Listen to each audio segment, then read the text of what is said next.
Lihatlah sepatu kotormu itu. Sangat tidak pantas di sini. Saya hanya mencari nafkah.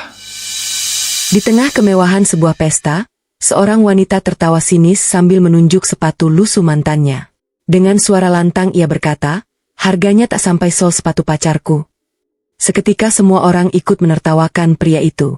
Namun beberapa menit kemudian, senyum mereka perlahan lenyap, wajah-wajah yang tadi penuh ejekan berubah menjadi terkejut, dan seluruh ruangan mendadak terdiam. Apa sebenarnya yang mereka lihat? Ternyata. Namun sebelum cerita ini dimulai, saya sarankan untuk komentar asal daerah kalian saat menonton cerita ini, dan jangan lupa untuk like, komen, dan subscribe agar channel ini dapat berkembang dan bisa membuat cerita inspiratif lainnya. Langit Jakarta mulai berubah jingga ketika deretan mobil mewah memasuki pelataran sebuah pusat perbelanjaan baru yang malam itu dipenuhi lampu-lampu berkilauan. Karpet merah membentang dari pintu utama hingga ke lobi megah yang dihiasi rangkaian bunga segar. Musik lembut mengalun dari dalam gedung, berpadu dengan suara gelas-gelas kristal yang saling beradu dan tawa para tamu undangan. Malam itu bukan sekadar acara peresmian pusat perbelanjaan terbesar di kawasan bisnis tersebut. Di balik kemewahan yang tampak, para pemilik perusahaan, investor, dan pengusaha besar dari berbagai kota hadir untuk menjalin kerjasama bernilai sangat besar. Semua orang datang dengan penampilan terbaik mereka. Setelan jas mahal, gaun rancangan desainer ternama, jam tangan yang nilainya setara sebuah rumah. Sepatu kulit mengilap yang memantulkan cahaya lampu hingga tampak nyaris tanpa celah. Di tengah keramaian itu, perhatian banyak orang mendadak tertuju kepada seorang pria yang baru saja turun dari sebuah mobil taksi daring. Ia mengenakan kemeja putih sederhana yang disetrika dengan rapi, celana bahan hitam tanpa merek terkenal, dan sebuah tas kerja berwarna coklat yang sudah tampak digunakan bertahun-tahun. Namun ada satu hal yang paling mencolok. Sepasang sepatu kulit hitam yang dikenakannya. Kulitnya telah kusam. Bagian ujung depannya mulai terkelupas. Solnya tampak beberapa kali dijahit ulang. Sepatu itu jelas bukan sepatu yang biasa dipakai menghadiri acara mewah seperti malam itu. Beberapa tamu saling melirik. Ada yang tersenyum tipis. Ada pula yang berbisik pelan kepada rekannya. Dia salah masuk acara, ya? Undangan catering mungkin. Atau staf teknisi. Pria itu sama sekali tidak menghiraukan semua tatapan tersebut. Namanya Raka. Usianya baru menginjak 32 tahun. Tatapannya tenang. Ia mengeluarkan ponselnya, memastikan kembali pesan singkat yang diterimanya siang tadi. Datang pukul 7 malam. Masuk melalui pintu utama. Tidak perlu memberitahu siapapun bahwa Anda tamu saya. Saya ingin melihat sesuatu terlebih dahulu. Tidak ada nama pengirim. Hanya sebuah nomor yang sejak 3 bulan terakhir beberapa kali menghubunginya untuk membahas kemungkinan kerja sama bisnis berskala nasional. Raka belum pernah bertemu langsung dengan orang itu. Mereka hanya berdiskusi melalui panggilan video dan surat elektronik. Orang misterius tersebut selalu berkata bahwa waktu yang tepat akan segera tiba. Dan malam ini adalah pertemuan pertama mereka. Raka menarik napas panjang. Ia melangkah memasuki lobi. Beberapa petugas keamanan menghentikannya. "Selamat malam, Pak. Mohon kartu undangannya." Raka tersenyum ramah. "Saya hanya diminta menunjukkan kode ini." Ia memperlihatkan sebuah kode digital pada layar telepon genggamnya. Petugas memindainya. Beberapa detik kemudian, wajah petugas berubah. Mereka saling berpandangan. Salah satu di antara mereka segera membuka jalan. "Silakan masuk, Pak." Nada suaranya berubah jauh lebih sopan. Raka hanya mengangguk kecil. Ia melangkah masuk tanpa sedikit pun menunjukkan rasa bangga. Sementara itu, dari lantai 2 balkon utama, seorang pria tua berambut putih memperhatikan seluruh kejadian tersebut. Ia mengenakan jas abu-abu sederhana tanpa pin jabatan ataupun tanda pengenal. Tatapannya tajam namun teduh. Ia melihat bagaimana Raka dipandangi rendah oleh banyak orang. Lelaki tua itu hanya tersenyum kecil. Masih sama seperti yang mereka ceritakan.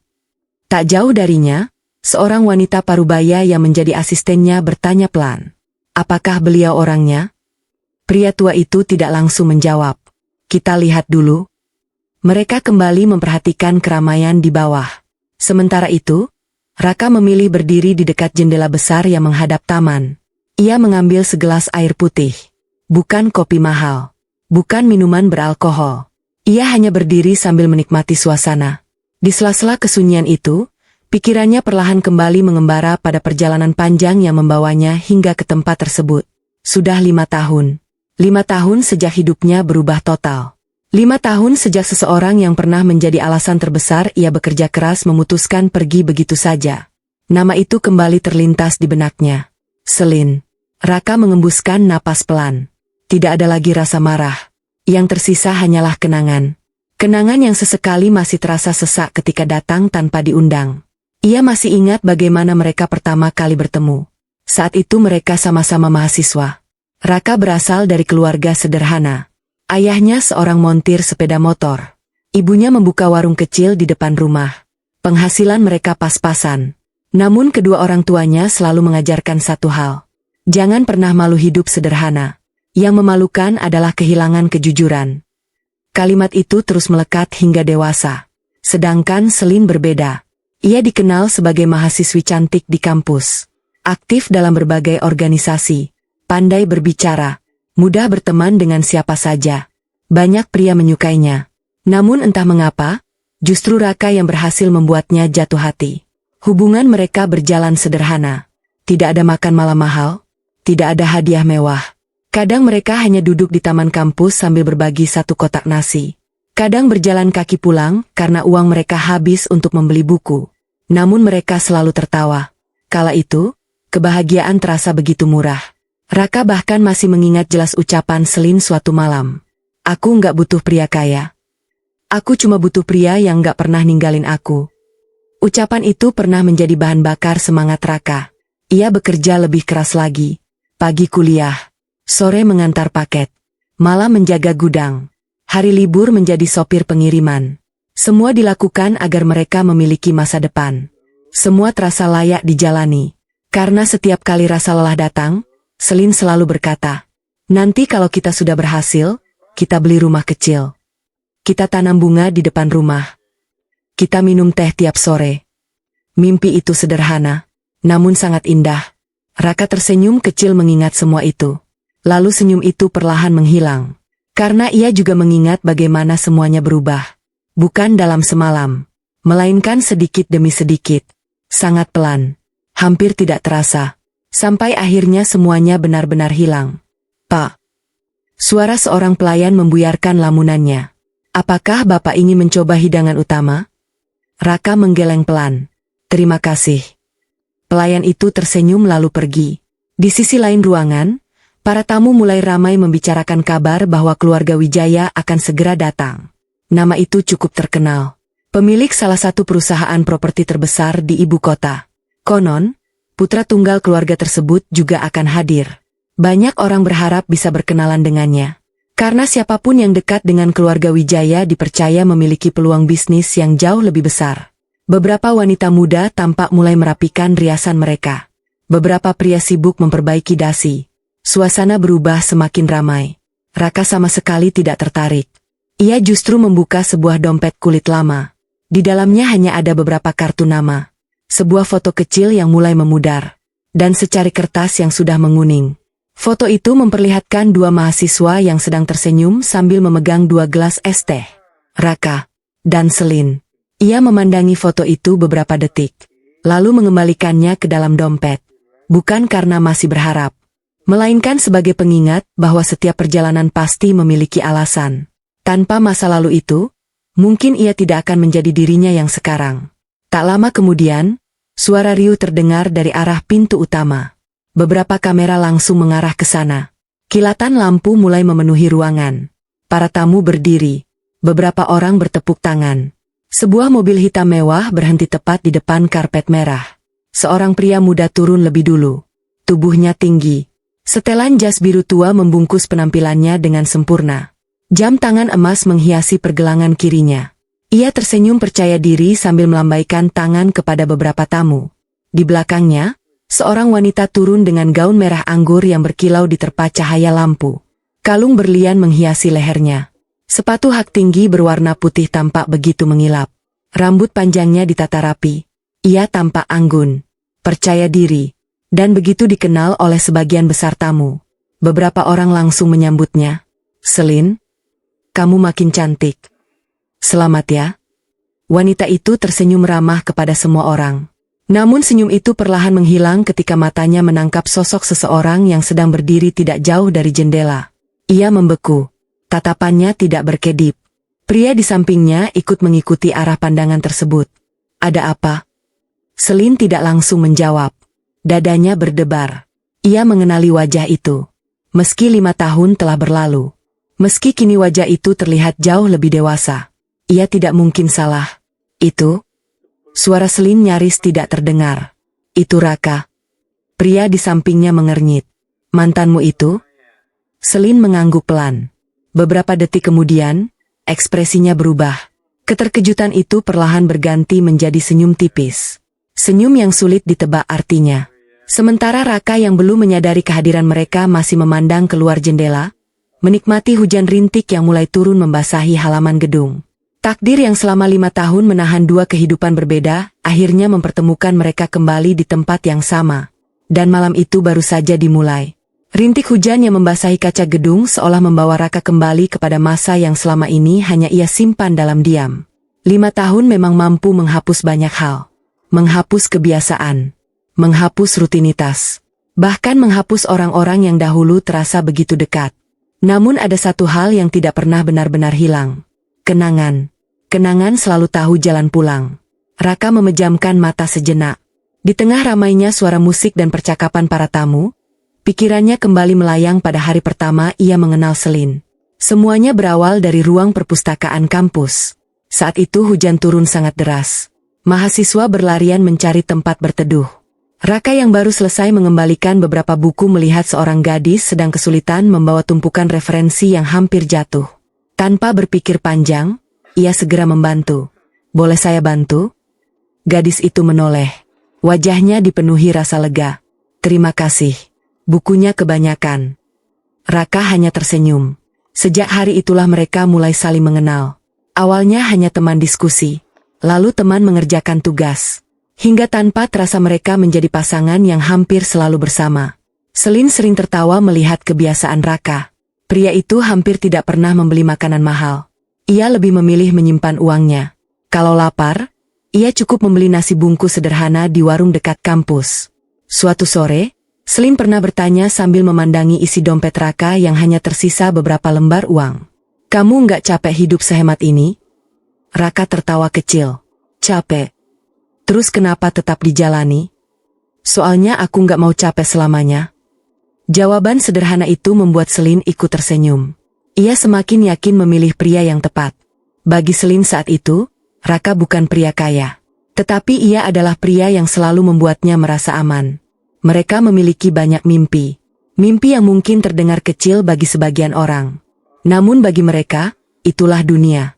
Mereka pernah duduk di trotoar setelah pulang kuliah sambil menikmati jagung bakar. Angin malam berembus pelan. Lampu kendaraan berlalu lalang. Selin tiba-tiba berkata, kalau nanti kita menikah, aku nggak minta rumah besar. Raka menoleh. Cukup rumah kecil. Yang penting ada dapur. Kenapa harus dapur? Soalnya aku mau belajar masak buat kamu. Raka tertawa.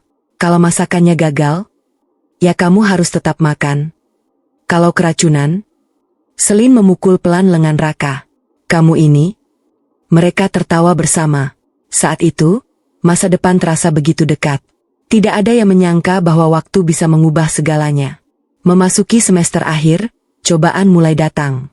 Ayah Selin mengalami kecelakaan kerja. Tulang kakinya patah. Ia tidak lagi mampu bekerja selama berbulan-bulan. Pendapatan keluarga berhenti. Tabungan mereka habis untuk biaya rumah sakit. Suatu malam, Selin menelepon Raka sambil menangis. Aku mungkin berhenti kuliah. Raka langsung datang ke rumah sederhana keluarga Selin. Rumah itu sunyi. Ibunya sedang menghitung tagihan rumah sakit. Ayahnya hanya menatap langit-langit kamar dengan wajah penuh rasa bersalah. Malam itu, setelah mengantar Selin pulang dari teras rumah, Raka berkata pelan. Kamu nggak boleh berhenti. Tapi uangnya nggak ada. Aku cari. Kamu bercanda? Aku serius. Selin menggeleng. Itu bukan sedikit. Aku tahu. Terus? Raka tersenyum. Rezeki itu milik Allah. Yang penting kita usaha. Sejak malam itu hidup Raka berubah. Jam tidurnya semakin sedikit. Pukul 5 pagi ia sudah mengantar paket. Pukul 8 kuliah. Sore membantu di gudang ekspedisi. Malam menjadi sopir pengiriman. Kadang masih mengambil pekerjaan tambahan pada akhir pekan. Tubuhnya mulai kurus. Wajahnya sering tampak pucat. Namun setiap kali menerima upah, hampir seluruhnya ia berikan kepada Selin. Awalnya Selin menolak. Aku nggak enak. Raka hanya tersenyum. Kalau nanti kamu sudah kerja, gantian traktir aku. Itu aja. Selin mengangguk sambil menahan tangis. Hari demi hari berlalu. Raka semakin sibuk. Suatu malam ia tertidur di bangku kampus karena terlalu lelah. Saat Selin menemukannya, kepala Raka masih bersandar di tasnya. Di tangannya masih ada laporan kuliah yang belum selesai. Selin duduk di sampingnya. Ia memperhatikan kedua telapak tangan Raka. Kasar. Bahkan beberapa bagian kulitnya mengelupas. Padahal dulu tangan itu halus. Ia menyentuh pelan tangan tersebut. Raka terbangun. Kamu? Kok di sini? Kamu tidur? Iya, tadi cuma mau istirahat 5 menit. Ternyata ketiduran. Selin tidak mampu berkata apa-apa. Air matanya jatuh begitu saja. Raka malah tertawa kecil. Jangan nangis. Aku baik-baik aja. Padahal kenyataannya tidak. Beberapa hari kemudian, Raka jatuh sakit. Demam tinggi. Dokter menyuruhnya beristirahat. Namun keesokan harinya ia tetap bekerja. Sahabatnya, Dimas, menegur. Kamu gila? Kalau tumbang siapa yang tanggung jawab? Raka hanya tersenyum. Kalau aku berhenti kerja seminggu, uang kuliah Selin telat. Dimas menggeleng. Kadang aku heran sama kamu. Kenapa? Orang lain pacaran minta dibayarin. Kamu malah bayarin kuliah. Raka tertawa. Namanya juga sayang. Dimas hanya menghela napas. Ia tahu sahabatnya terlalu tulus. Berbulan-bulan kemudian, Selin akhirnya bisa menyelesaikan kuliahnya. Hari wisuda tiba. Gedung dipenuhi keluarga yang membawa bunga. Orang tua Selin menangis bahagia. Ayahnya yang kini sudah mulai pulih memeluk putrinya erat. Maaf, ayah hampir bikin kamu gagal. Selin menggeleng sambil menangis. Lihat. Ada orang yang lebih berjasa. Mereka menoleh. Di kejauhan, Raka berdiri sendirian. Ia tidak memakai jas mahal. Hanya mengenakan kemeja putih sederhana. Di tangannya ada sebuket bunga yang dibungkus kertas coklat. Murah, namun sangat rapi.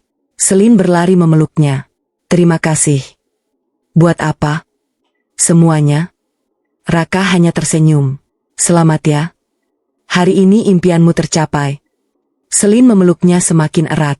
Di depan semua orang ia berbisik. Nanti kalau aku kerja, aku yang gantian bahagiain kamu. Kalimat itu begitu sederhana. Namun cukup membuat Raka yakin bahwa semua pengorbanannya tidak sia-sia. Beberapa minggu setelah wisuda, Selin diterima bekerja di sebuah perusahaan besar. Hari pertama masuk kerja menjadi momen yang sangat membahagiakan. Raka bahkan rela meminjam motor milik Dimas agar bisa mengantar Selin. Sesampainya di depan gedung pencakar langit itu, Selin terlihat gugup. Kamu yakin aku bisa? Raka mengangguk. Orang pintar kayak kamu pasti bisa. Kalau aku salah, belajar.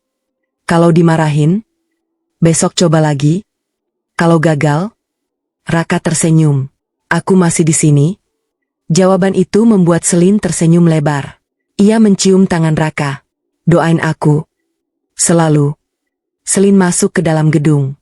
Raka masih berdiri sampai sosok wanita itu menghilang di balik pintu kaca. Ia tidak tahu. Hari itu bukan hanya awal karir Selin. Melainkan juga awal perubahan yang perlahan akan mengubah jalan hidup mereka. Bulan pertama berlalu dengan indah. Selin masih sering menelepon. Masih sering mengajak makan di warung langganan. Masih sering bercerita tentang rekan kerja dan atasannya. Namun memasuki bulan ketiga, semuanya mulai berubah. Telepon semakin jarang. Pesan mulai dibalas singkat. Ajakan bertemu sering ditunda. Alasannya selalu sama. Lembur. Meeting. Ada acara kantor. Raka tidak pernah curiga. Ia justru merasa bangga. Menurutnya, Selin pasti sedang berusaha menjadi karyawan terbaik. Suatu malam, setelah menyelesaikan pekerjaan mengantar paket, Raka berdiri di depan gedung kantor Selin sambil membawa 2 gelas minuman hangat. Ia ingin memberi kejutan. Ia menunggu hampir 1 jam. Hingga akhirnya para karyawan mulai keluar. Mereka tertawa sambil bercakap-cakap. Beberapa menaiki mobil. Sebagian dijemput pasangan masing-masing. Lalu Raka melihat Selin. Wanita itu keluar bersama beberapa rekan kantornya. Penampilannya tampak jauh berbeda. Lebih elegan. Lebih percaya diri. Ia tertawa lepas bersama mereka. Raka mengangkat tangan. Selin. Namun sebelum suara itu sampai, salah seorang rekan kerja Selin bertanya. Sel, itu siapa? Selin menoleh. Tatapan mereka bertemu. Untuk sesaat, wajah Selin terlihat panik. Raka tersenyum sambil mengangkat 2 gelas minuman yang dibawanya. Namun sesuatu yang tidak pernah ia bayangkan justru terjadi. Selin tidak segera menghampirinya. Ia hanya berdiri diam. Wajahnya dipenuhi keraguan. Dan beberapa detik kemudian, ia menarik napas panjang sebelum menjawab pertanyaan rekan kerjanya dengan suara pelan yang mulai menggores hati Raka. Itu? Teman lama. Raka masih berdiri di bawah cahaya lampu halaman kantor ketika kalimat itu terdengar begitu jelas di telinganya. Itu teman lama. Hanya 3 kata. Namun rasanya jauh lebih menyakitkan daripada teriakan. Tangan Raka yang sejak tadi menggenggam 2 gelas minuman hangat perlahan melemah. Ia tidak bergerak. Tidak marah. Tidak pula memanggil nama Selin lagi. Ia hanya memandang wanita yang selama bertahun-tahun menjadi alasan dirinya terus berjuang. Beberapa rekan kerja Selin mengangguk santai. Oh, kirain pacarmu. Selin tersenyum kecil. Bukan. Jawaban itu terdengar pelan. Namun cukup membuat dada Raka sesak. Selama ini, Selin selalu memperkenalkannya dengan bangga kepada siapapun. Kini, di depan lingkungan barunya, keberadaan Raka seolah berubah menjadi sesuatu yang harus disembunyikan. Beberapa detik kemudian Selin menghampiri Raka. Senyumnya tampak dipaksakan. Kamu ngapain kesini? Raka masih mencoba tersenyum. Aku bawa minuman favoritmu. Ia mengangkat salah satu gelas. Wah, makasih. Nada suara Selin terdengar canggung. Ayo kita ngobrol sebentar. Mereka berjalan menjauh dari pintu kantor. Suasana menjadi sunyi. Raka berusaha mengabaikan rasa kecewa yang mulai memenuhi pikirannya. Tadi, ia berhenti sejenak. Kenapa bilang aku teman lama? Selin langsung menghela napas panjang. Kamu jangan salah paham. Aku cuma... Ia terlihat mencari kata-kata. Di kantor aku masih baru. Terus? Aku nggak mau kehidupan pribadiku jadi bahan omongan. Raka mengangguk pelan. Oh.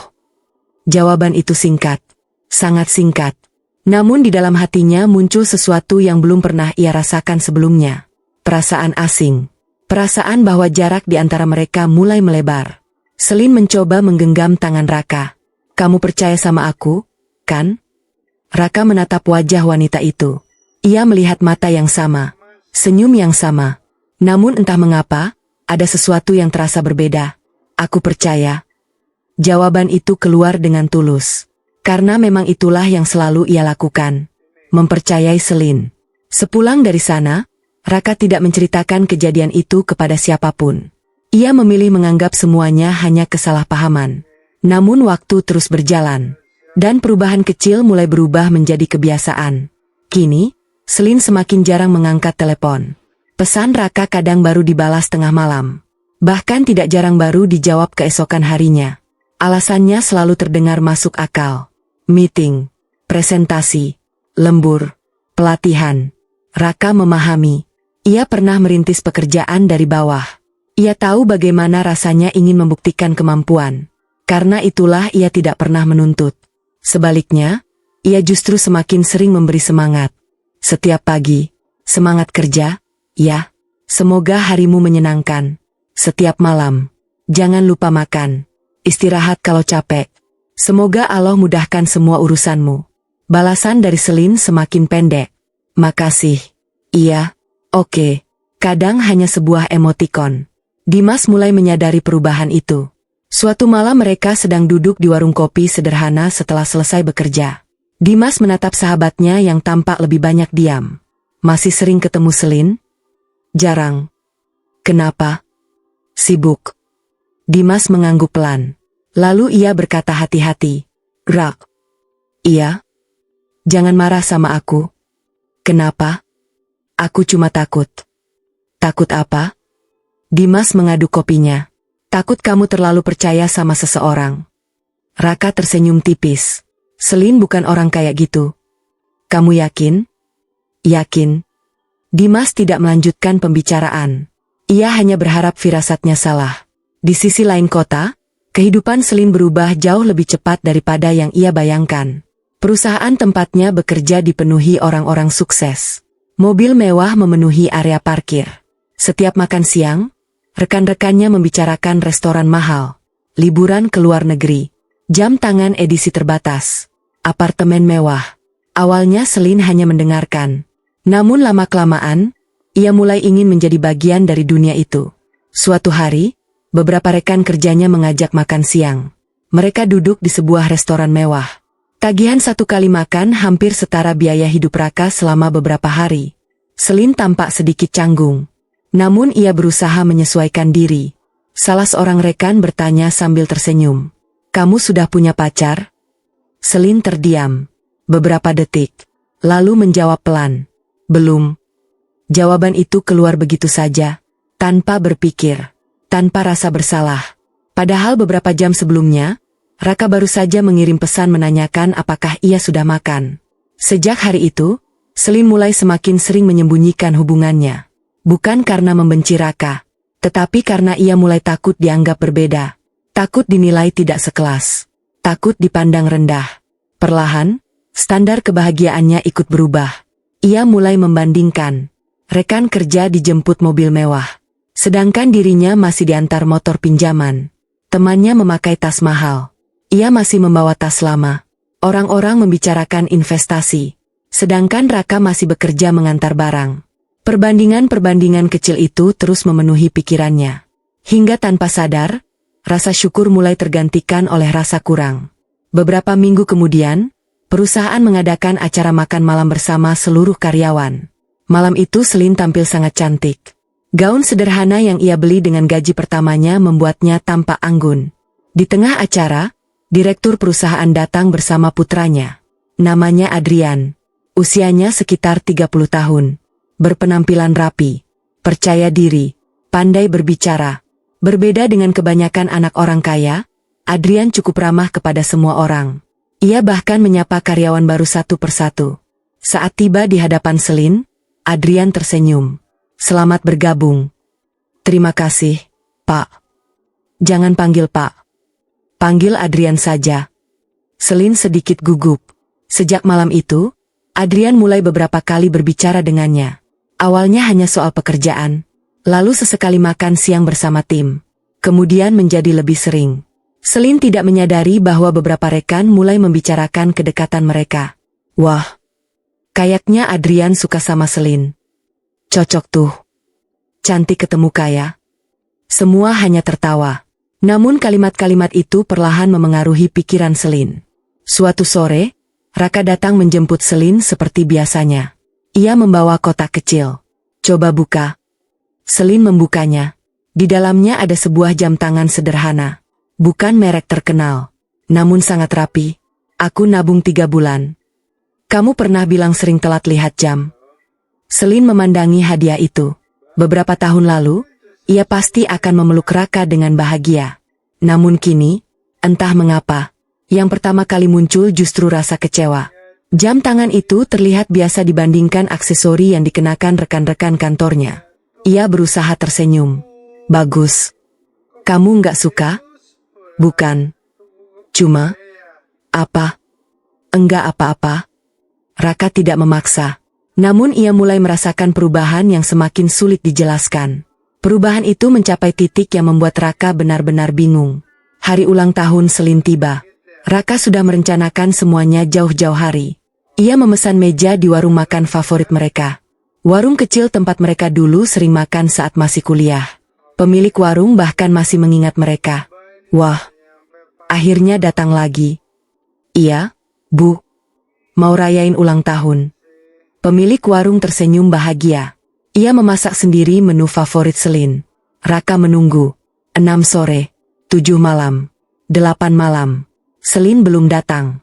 Telepon tidak diangkat. Pesan hanya dibaca. Hampir pukul 9 malam, barulah sebuah pesan masuk. Maaf, aku masih ada acara kantor. Lain kali aja ya. Raka membaca pesan itu berkali-kali. Ia mencoba tersenyum kepada pemilik warung. Maaf ya, Bu. Mungkin memang lagi sibuk. Pemilik warung mengangguk. Enggak apa-apa, Nak. Dimakan aja sendiri. Raka duduk sendirian. Lilin kecil di atas meja tetap menyala. Makanan yang tadinya dipesan untuk 2 orang kini hanya disantap oleh 1 orang. Di sisi lain kota, pada waktu yang sama, Selin sedang berada di sebuah restoran mewah bersama seluruh tim kantornya. Mereka merayakan keberhasilan menyelesaikan sebuah proyek besar. Adrian duduk tepat di sampingnya. Suasana penuh tawa. Ketika pelayan datang membawa kue ulang tahun kejutan, seluruh ruangan bertepuk tangan. Adrian tersenyum sambil menyerahkan sebuah kotak hadiah berwarna hitam. Buat kamu. Selin membukanya perlahan. Di dalamnya terdapat sebuah tas bermerek yang selama ini hanya ia lihat melalui etalase pusat perbelanjaan.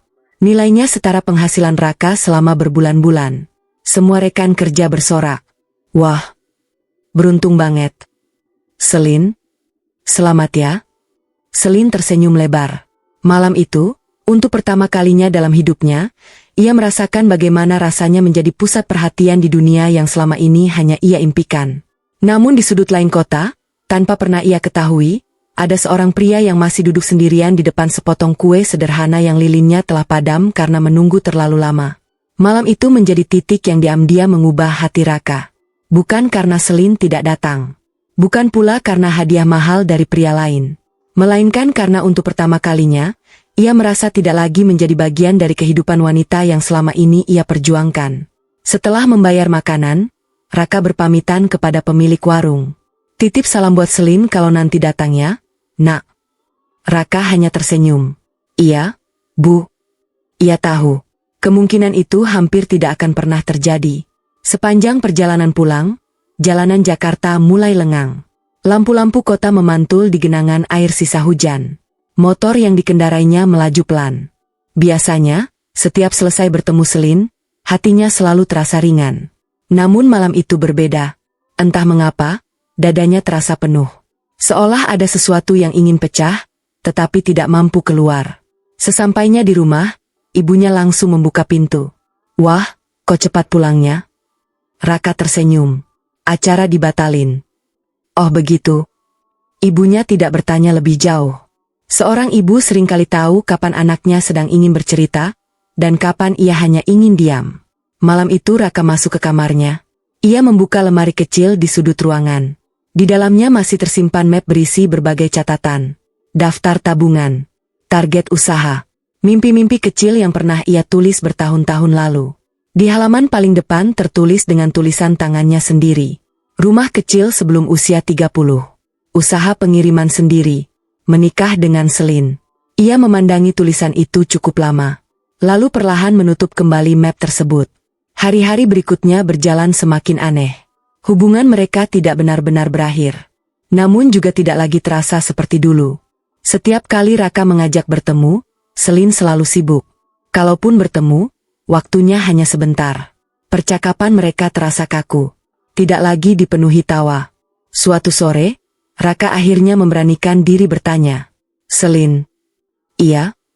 Ada yang berubah? Wanita itu terdiam. Enggak. Kamu yakin? Iya. Terus kenapa rasanya sekarang beda? Selin menghela napas panjang. Kamu terlalu mikir. Aku cuma lagi fokus kerja. Aku ngerti. Tapi, Raka belum sempat menyelesaikan kalimatnya. Ponsel Selin berdering. Nama Adrian muncul di layar. Selin langsung mengangkatnya. Iya? Iya, aku turun sekarang.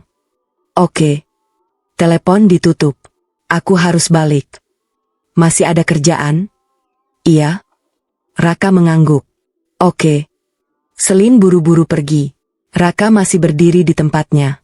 Beberapa menit kemudian, sebuah mobil hitam berhenti di depan gedung. Adrian turun. Ia membukakan pintu mobil untuk Selin. Mereka tertawa bersama sebelum mobil itu perlahan meninggalkan lokasi. Raka melihat semuanya. Jarak mereka memang cukup jauh. Namun cukup dekat untuk membuat hatinya memahami sesuatu yang selama ini ia tolak untuk percaya. Malam itu, Dimas datang ke rumah Raka. Mereka duduk di teras sambil menikmati kopi. Aku lihat sendiri. Raka berkata pelan. Lihat apa? Selin. Sama Adrian.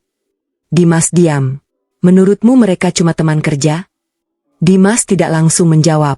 Ia tahu jawaban yang salah hanya akan memperburuk keadaan. Aku nggak tahu. Tapi kamu harus siap sama semua kemungkinan. Raka tersenyum pahit. Kalau memang dia bahagia, aku harus gimana? Dimas menatap sahabatnya. Bahagia itu nggak boleh dipaksa. Tapi jangan sampai kamu kehilangan dirimu sendiri. Raka mengangguk pelan. Malam itu ia hampir tidak tidur. Seminggu kemudian, Selin mengajak Raka bertemu. Bukan di taman. Bukan di warung favorit mereka. Melainkan di sebuah kafe yang belum pernah mereka datangi. Tempatnya elegan. Musiknya lembut. Hampir semua pengunjung datang dengan pakaian formal. Raka datang lebih dulu. Ia masih memakai kemeja yang sama seperti biasanya. Tak lama kemudian Selin datang. Penampilannya semakin berbeda. Tas baru. Jam tangan mahal. Sepatu berhak tinggi yang tampak sangat elegan. Raka tersenyum. Kamu cantik. Selin hanya membalas dengan senyum tipis. Mereka duduk. Beberapa menit berlalu tanpa banyak percakapan. Hingga akhirnya Selin membuka suara. Rak. Iya. Aku mau jujur. Raka menatapnya. Akhir-akhir ini, aku banyak mikir. Soal masa depan. Raka mengangguk. Aku juga. Selin menarik napas panjang. Aku rasa, kita sudah beda tujuan. Kalimat itu membuat jantung Raka berdegup lebih cepat. Maksudmu? Aku pengen hidup yang lebih baik. Aku juga. Bukan itu. Lalu? Selin menunduk. Rak. Aku capek hidup susah. Raka terdiam. Aku capek ngitung uang terus. Aku capek lihat semua orang maju. Sedangkan hidup kita jalan di tempat. Raka mencoba tetap tenang. Aku lagi bangun semuanya. Aku tahu. Tapi kapan? 1 tahun? 5 tahun? 10 tahun? Aku nggak tahu sanggup nunggu. Suasana menjadi sangat sunyi. Raka menggenggam kedua tangannya sendiri di bawah meja. Ia berusaha mengatur napas. Aku selama ini kerja buat siapa? Tahu. Semua yang aku lakukan? Aku tahu. Terus kenapa? Air mata mulai menggenang di mata Selin. Aku berubah. Aku sadar. Aku nggak bisa bohong sama diri sendiri. Aku pengen hidup nyaman. Raka tersenyum tipis. Senyum yang justru membuat Selin semakin sulit menatapnya. Nyaman itu boleh. Tapi kenapa harus ninggalin aku? Selin menutup matanya. Maaf. Hanya itu. Tidak ada penjelasan panjang. Tidak ada pertengkaran. Tidak ada teriakan. Hanya satu kata. Maaf. Beberapa detik kemudian, Selin berkata pelan. Aku sama Adrian. Kalimat itu seperti menghentikan waktu. Raka tidak lagi mendengar suara musik. Tidak mendengar percakapan orang lain. Yang terdengar hanya detak jantungnya sendiri. Sejak kapan?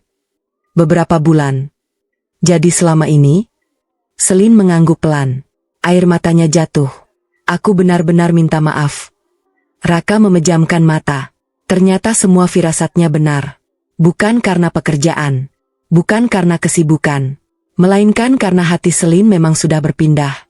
Beberapa menit kemudian, Raka berdiri. Ia mengeluarkan sebuah kotak kecil dari tasnya. Aku sebenarnya sengaja ngajak ketemu hari ini juga. Selin memandang kotak itu. Apa itu? Raka membukanya. Di dalamnya terdapat sebuah cincin sederhana berwarna perak. Tidak besar, tidak mahal. Namun dibeli dari hasil menabung selama berbulan-bulan. Aku mau melamar kamu. Air mata Selin langsung mengalir semakin deras. Tangannya gemetar. Raka tersenyum. Tapi ternyata aku telat. Ia menutup kembali kotak itu. Tidak ada kemarahan. Tidak ada kata-kata kasar. Ia hanya berdiri. Terima kasih. Selin menangis. Jangan bilang begitu. Kenapa? Aku jahat. Raka menggeleng. Bukan. Kamu cuma memilih jalan hidupmu. Lalu kamu? Aku cari jalan hidupku sendiri. Ia membungkukkan badan sedikit sebagai tanda pamit. Lalu berjalan keluar. Tidak sekalipun ia menoleh ke belakang. Di dalam kafe, Selin menangis cukup lama. Entah karena merasa bersalah, atau karena baru menyadari besarnya ketulusan yang baru saja ia lepaskan. Hari-hari setelah perpisahan menjadi masa paling berat bagi Raka. Ia tetap bekerja seperti biasa. Namun kini tidak ada lagi pesan selamat pagi yang ia tunggu. Tidak ada lagi telepon sebelum tidur. Tidak ada lagi alasan untuk berlari lebih cepat. Semua terasa kosong. Hingga suatu pagi, ayahnya menghampirinya di bengkel. Ayahnya meletakkan sebuah kotak kayu tua di atas meja. Buka. Raka membukanya.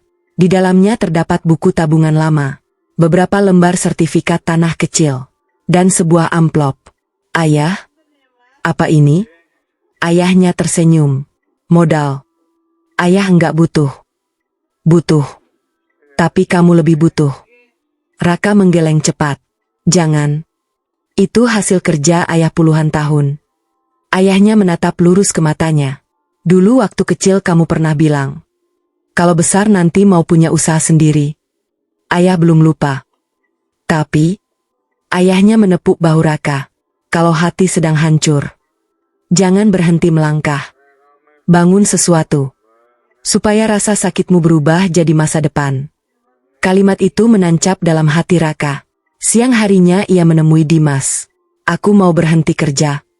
Dimas terkejut. Hah? Aku mau bangun perusahaan pengiriman. Pakai apa? Semua tabungan. Ditambah modal dari ayah.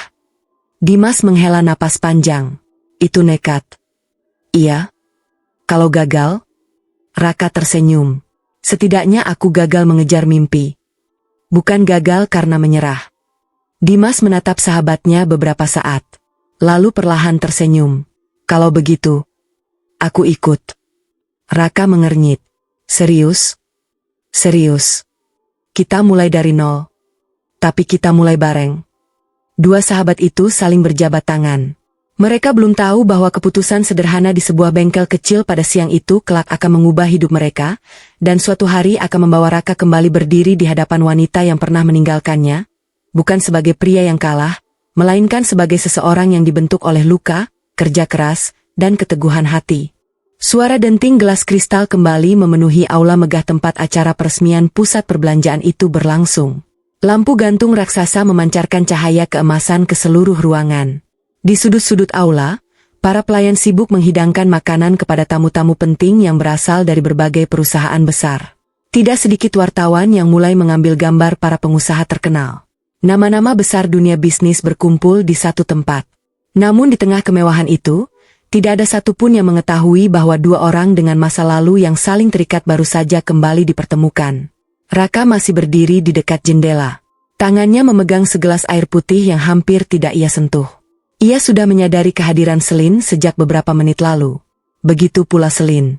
Tatapan mereka sempat bertemu dari kejauhan. Lalu sama-sama berpaling. Bukan karena benci, melainkan karena terlalu banyak kenangan yang tidak bisa dijelaskan hanya dengan satu pandangan. Di sisi lain ruangan, Adrian memperhatikan ekspresi Selin. Itu benar mantanmu? Selin mengangguk pelan. Iya. Adrian tersenyum tipis. Itu yang dulu kerja serabutan? Iya. Yang katanya rela bayarin kuliahmu? Selin tidak menjawab. Ia hanya menatap ke arah Raka sekali lagi. Jujur saja, ia sempat terkejut melihat mantannya berada di acara yang dipenuhi para pengusaha besar. Namun keterkejutan itu segera berubah menjadi rasa penasaran. Apa yang dilakukan Raka di tempat seperti ini? Apakah ia bekerja sebagai penyedia jasa? Atau hanya salah satu pegawai vendor acara? Selin mencoba menepis berbagai dugaan itu. Sudahlah. Mungkin kebetulan. Namun Adrian justru tertarik. Ayo. Kita sapa. Selin sedikit ragu. Enggak usah. Kenapa?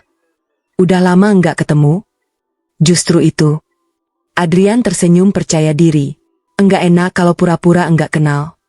Sebelum Selin sempat menolak, Adrian sudah lebih dulu melangkah. Mereka berjalan menuju tempat Raka berdiri. Beberapa tamu yang mengenal Adrian ikut memperhatikan. Mereka penasaran siapa pria sederhana yang akan disapa oleh putra keluarga Wijaya tersebut. Raka mendengar langkah kaki mendekat. Ia menoleh. Tatapan mereka akhirnya benar-benar bertemu. Untuk beberapa detik, Waktu seolah berhenti. Selin tampak semakin cantik dibanding 5 tahun lalu. Namun yang paling mencolok bukan wajahnya, melainkan caranya berdiri. Kini ia terlihat jauh lebih percaya diri, lebih elegan. Jauh berbeda dari gadis sederhana yang dahulu rela duduk di trotoar sambil makan jagung bakar bersamanya. Sebaliknya, Selin juga memperhatikan Raka. Pria itu hampir tidak berubah. Tatapannya tetap tenang. Senyumnya tetap sederhana. Hanya saja wajahnya kini terlihat jauh lebih matang. Seolah hidup telah mengajarinya banyak hal. "Halo, Ra." Selin akhirnya membuka percakapan. "Halo." Jawaban Raka terdengar ramah. Tidak dingin, tidak pula hangat. Sekadar sapaan kepada seseorang yang pernah dikenalnya. Adrian mengulurkan tangan. "Adrian?" Raka menerimanya. "Raka." Jabat tangan itu berlangsung singkat. Adrian diam-diam memperhatikan pakaian Raka dari ujung kepala hingga kaki. Tatapannya berhenti pada sepatu hitam yang mulai kusam. Sudut bibirnya sedikit terangkat. "Udah lama nggak ketemu ya?" "Iya." "Lagi kerja di sini?" Raka menjawab singkat. "Ada urusan?" "Vendor?" "Bukan." "Oh." Adrian mengangguk pelan. Jawaban Raka justru membuat rasa penasarannya semakin besar. Sementara itu, beberapa tamu mulai melirik ke arah mereka. Tidak sedikit yang diam-diam memperhatikan penampilan Raka. Salah seorang wanita yang berdiri tidak jauh dari sana berbisik kepada temannya. "Itu siapa?" "Enggak tahu." "Kok bisa ngobrol sama Adrian?" "Mungkin kenalan lama." Bisik-bisik kecil mulai memenuhi sudut aula. Selin mencoba mengakhiri percakapan. "Ya sudah. Senang ketemu lagi." Namun Adrian justru belum ingin pergi. Ia kembali bertanya, "Sekarang kerja apa?" Raka menatapnya beberapa detik. "Di bidang logistik." "Oh, kurir?" Pertanyaan itu terdengar ringan, namun jelas mengandung nada meremehkan. Raka tidak tersinggung. Ia hanya menjawab, "Kurang lebih." Jawaban itu sebenarnya tidak salah, karena bisnis yang ia bangun memang bergerak di bidang logistik. Hanya saja Adrian langsung menyimpulkan bahwa Raka hanyalah seorang pegawai pengiriman. "Bagus. Yang penting kerja halal." Adrian tersenyum puas. Raka hanya mengangguk. "Betul." Keheningan kembali terjadi. Selin mulai merasa tidak nyaman. Ia tahu Adrian sengaja memperpanjang pembicaraan. Namun ia juga tidak tahu bagaimana menghentikannya. Saat itulah salah seorang fotografer mendekat. "Pak Adrian, boleh minta foto sebentar?" "Tentu." Adrian langsung berdiri tegak. Selin ikut tersenyum di sampingnya. Fotografer kemudian melihat Raka yang masih berdiri tidak jauh dari mereka. "Maaf, Pak. Bisa agak geser sedikit? Biar enggak masuk frame." Raka langsung melangkah ke samping. Tentu. Ia sama sekali tidak mempermasalahkannya. Fotografer pun mulai mengambil gambar. Kilatan lampu kamera berkali-kali memenuhi ruangan. Sementara Raka kembali berdiri sendirian. Tidak jauh dari sana, pria tua berambut putih yang sejak awal mengamati acara itu kembali memperhatikan semuanya. Ia melihat bagaimana Raka diperlakukan. Tidak ada sedikit pun perubahan ekspresi pada wajah pria muda itu. Tetap tenang, tetap rendah hati. Pria tua tersebut tersenyum tipis. "Asisten." "Iya, Pak." "Catat." "Apa, Pak?" Dia tidak berubah. Asistennya mengangguk sambil menuliskan sesuatu di buku kecil. Mereka kembali diam. Di sisi lain aula, Adrian mulai berbincang dengan beberapa kolega bisnis. Selin ikut berdiri di sampingnya. Salah seorang pengusaha bertanya, "Siapa pria tadi?" "Oh, mantan pacar Selin." Pengusaha itu mengangguk. Kelihatannya sederhana sekali. Adrian tertawa kecil. "Memang, dulu kerja serabutan. Katanya sekarang di logistik. Mungkin masih antar barang." Beberapa orang ikut tersenyum. Percakapan itu tidak sengaja terdengar oleh salah seorang pelayan yang pernah melihat bagaimana petugas keamanan menghormati Raka ketika memasuki gedung. Pelayan itu tampak bingung. Kalau memang hanya kurir biasa, mengapa kode undangannya mendapat perlakuan khusus? Ia sempat ingin bertanya kepada atasannya, namun akhirnya mengurungkan niat. Beberapa menit kemudian, pembawa acara naik ke atas panggung. "Selamat malam." Sebentar lagi kita akan menyambut tamu kehormatan yang menjadi salah satu investor utama proyek pembangunan kawasan ini. Ruangan langsung dipenuhi tepuk tangan. Semua tamu mulai bersiap. Banyak yang memperbaiki jas, merapikan gaun. Sebagian sudah berdiri di dekat jalur penyambutan. Adrian tersenyum penuh keyakinan. Ayahnya memang telah beberapa kali mengatakan bahwa malam ini mereka akan bertemu calon mitra besar dari luar negeri. Bila kerjasama itu berhasil, nilai proyek mereka akan meningkat berkali-kali lipat. Tidak heran jika Adrian merasa dirinya menjadi salah satu pusat perhatian malam itu. Di tengah keramaian tersebut, ponsel Raka bergetar pelan. Sebuah pesan baru masuk dari nomor yang selama ini tidak pernah mencantumkan nama. Saya sudah berada di lokasi. Terima kasih karena datang tepat waktu. Tetaplah menjadi diri Anda. Kita akan segera bertemu. Raka membaca pesan itu sekali, lalu menyimpan kembali telepon genggamnya. Ia tidak menunjukkan ekspresi apapun. Tidak ada seorang pun yang menyadari bahwa orang yang ditunggu-tunggu banyak pengusaha malam itu ternyata telah lebih dulu menghubunginya. Tak lama kemudian, para pelayan mulai membagikan minuman kepada para tamu. Salah seorang pelayan menghampiri Raka. Silakan, Pak. Terima kasih. Saat Raka mengambil gelas, tanpa sengaja seorang tamu yang terburu-buru menyenggol lengannya. Sedikit minuman tumpah ke lantai. Beberapa tetes mengenai bagian depan sepatu Raka yang memang sudah tampak tua. Sepatu itu semakin terlihat kusam. Adrian yang melihat kejadian tersebut langsung melirik ke bawah. Tatapannya berhenti cukup lama pada sepatu itu. Lalu ia menoleh kepada Selin. Kamu masih ingat? Ingat apa? Dulu katanya dia rajin kerja. Harusnya sekarang sudah bisa beli sepatu baru. Beberapa orang yang berada di dekat mereka ikut menoleh. Tatapan mereka perlahan mengarah ke kaki Raka. Selin ikut melihat. Matanya terpaku pada sepatu hitam yang dulu sangat ia kenal. Sepatu itu, masih sepatu yang sama. Sepatu yang pernah dipakai Raka mengantarnya ke hari pertama bekerja. Sepatu yang selalu dipakai saat mengantar paket demi membayar kuliahnya. Sepatu yang pernah basah kuyup karena hujan ketika Raka tetap datang menjemputnya. Sesaat, hati Selin bergetar. Namun sebelum ia sempat berkata apapun, Adrian kembali tersenyum tipis. Dan senyum itu menjadi awal dari penghinaan yang beberapa menit kemudian akan mengubah seluruh suasana di dalam aula megah tersebut. Suasana aula semakin ramai. Musik orkestra mengalun lembut di sela percakapan para tamu yang mulai membentuk kelompok-kelompok kecil. Para pengusaha saling bertukar kartu nama. Beberapa wartawan terus berkeliling mencari momen yang layak diberitakan esok pagi. Di tengah keramaian itu, Raka tetap berdiri dengan tenang. Ia sesekali memandang ke arah hujan yang kini mulai reda di luar gedung. Tangannya masih memegang gelas yang sama. Sementara di sisi lain ruangan, Adrian belum juga mengalihkan pandangannya dari sepatu lusuh milik Raka. Baginya, penampilan seseorang adalah cerminan keberhasilan.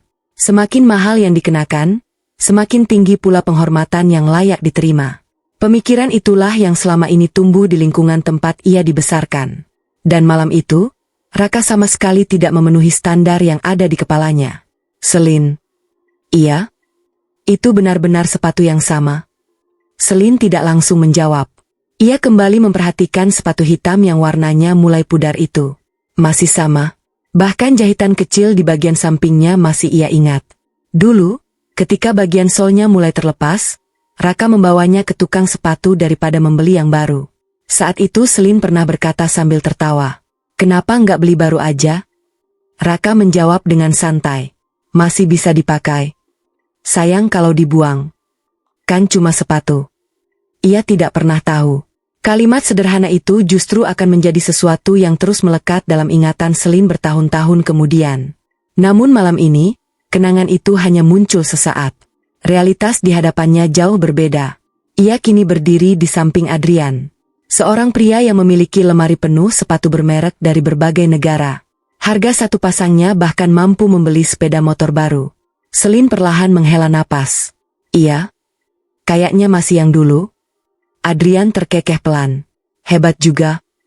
5 tahun enggak ganti. Beberapa orang di dekat mereka ikut tersenyum kecil. Salah seorang pria yang mengenal Adrian berkata sambil bercanda, "Mungkin itu sepatu keberuntungan." Mereka tertawa. Selin ikut tersenyum tipis. Namun jauh di dalam hatinya, ada rasa yang sulit dijelaskan. Entah mengapa ia berharap Raka setidaknya datang dengan penampilan yang sedikit lebih baik. Bukan karena ia ingin kembali, melainkan karena ia tidak ingin pria yang dulu pernah begitu tulus terlihat begitu rendah di mata orang lain. Di balkon lantai 2, pria tua berambut putih masih memperhatikan semuanya. Ia sesekali berbicara pelan dengan asistennya. Sudah berapa lama mereka mengamati Pak Raka? Asisten membuka buku kecilnya. Hampir 2 tahun. Semua laporan sudah lengkap. Bagaimana hasilnya? Beliau selalu datang paling awal saat rapat. Tidak pernah memarahi karyawan. Beberapa kali membantu sopir perusahaan yang keluarganya sakit. Setiap akhir tahun membagikan bonus tanpa diumumkan ke media. Pria tua itu mengangguk perlahan. Lalu, beliau juga selalu datang sendiri tanpa iring-iringan. Masih memakai kendaraan biasa. Tidak pernah memamerkan jabatan. Senyum tipis kembali muncul di wajah pria tua itu. Tidak salah pilih. Asisten lalu bertanya dengan nada penasaran. Pak. Iya? Kenapa Bapak tidak langsung menemui beliau? Pria tua itu memandang ke arah aula. Karena uang bisa dicari. Perusahaan bisa dibangun. Tapi karakter seseorang tidak bisa dibeli. Ia kembali mengarahkan pandangannya kepada Raka. Malam ini saya ingin melihat bagaimana dia diperlakukan ketika tidak ada yang tahu siapa dirinya. Di bawah, seorang pelayan muda bernama Fajar memperhatikan Raka sejak awal. Ia adalah pelayan yang tadi menerima kode undangan khusus dari petugas keamanan. Dalam hati ia masih bertanya-tanya, siapa sebenarnya pria sederhana itu? Saat membawa nampan minuman melewati Raka, Fajar memberanikan diri berbicara pelan. Maaf, Pak. Raka menoleh sambil tersenyum. Iya? Kalau boleh tahu, Bapak tamunya siapa ya? Raka tertawa kecil. Justru saya juga belum pernah bertemu orangnya. Fajar bingung. Maksudnya? Saya diundang seseorang. Tapi kami belum pernah bertemu langsung. Oh. Jawaban itu justru membuat rasa penasaran Fajar semakin besar. Belum sempat ia bertanya lagi, seorang supervisor memanggilnya. Fajar. Iya, Pak. Pelayan muda itu segera kembali bekerja. Raka hanya tersenyum melihat kepolosannya. Di sudut lain ruangan, Adrian kini mulai berbincang dengan beberapa investor lokal. Percakapan mereka berkisar pada proyek pembangunan kawasan industri. Tak lama kemudian, salah seorang investor bertanya, Pak Adrian? Iya? Katanya malam ini ada investor internasional yang datang. Iya? Sudah kenal? Adrian tersenyum percaya diri.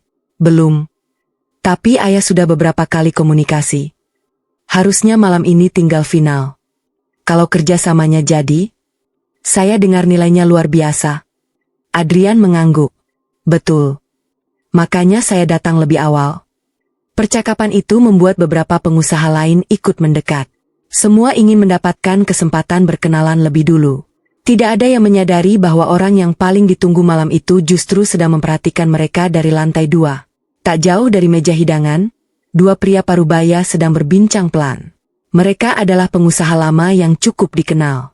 Salah seorang dari mereka tiba-tiba memperhatikan Raka. Kayaknya saya pernah lihat orang itu. Di mana? Lupa. Bukannya dia? Pria itu mencoba mengingat. Namun sebelum ingatannya muncul, pembicaraan mereka terpotong oleh tamu lain. Kesempatan itu pun berlalu. Raka sendiri sama sekali tidak menyadari bahwa beberapa orang mulai merasa wajahnya tidak asing. Ia justru lebih sibuk memperhatikan jam dinding besar yang tergantung di atas aula. Sudah hampir pukul 8. Orang yang mengundangnya belum juga muncul. Ia tidak merasa kesal. Karena sejak awal pesan yang diterimanya memang terdengar tidak biasa. Saya ingin melihat sesuatu terlebih dahulu. Kalimat itu kembali terlintas di benaknya. Melihat apa? Raka tidak tahu. Namun ia memilih bersabar.